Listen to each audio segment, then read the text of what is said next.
सुप्रभात बच्चों, मैं निशा पांडे आशा करती हूँ कि आप सब अपने घरों में सुरक्षित होंगे। बच्चों, मैं फिर उपस्थित हूँ हिंदी साहित्य के एक नए वीडियो के साथ। हमने कल हिंदी साहित्य के पाठ 1 प्रार्थना के बारे में पढ़ा था। यह पाठ 1 प्रार्थना का दूसरा भाग है। प्रार्थना कविता है जो कि लिखी गई है पंडित राम नरेश त्रिपाठी द्वारा। उसकी शुरू की पंक्तियाँ इस प्रकार हैं। बहुत सुबह जब चिड़िया उठकर कुछ गीत खुशी के गाती है, कलियाँ दरवाजे खोल खोल खुशबू की लहरें जब घर से बाहर आ दौड़ लगाती है, हे जग के सृजनहार प्रभु, तब याद तुम्हारी आती है।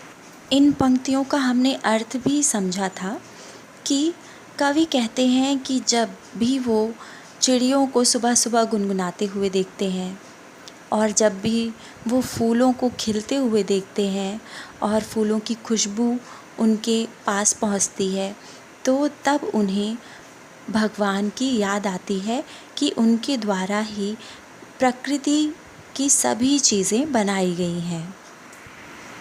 अब हम कविता के आगे की पंक्तियाँ पढ़ेंगे।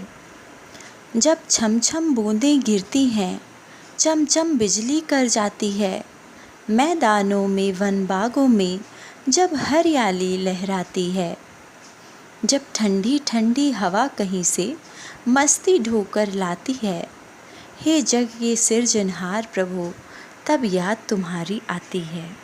तो कवि कहते हैं, जब छम छम बूंदें गिरती हैं, चम चम बिजली कर जाती है, यानी जब भी बारिश होने लगती है या आकाश में बिजली चमकने लगती है, मैदानों वन बागों में जब हरियाली लहराती है, अर्थात वर्षा के बाद जब मैदान, वन, बाग सब कुछ एकदम हरे भरे दिखने लगते हैं, जब ठंडी ठंडी हवा कहीं से मस्ती ढोकर लाती है, हे जग के सृजनहार प्रभु, तब याद तुम्हारी आती है।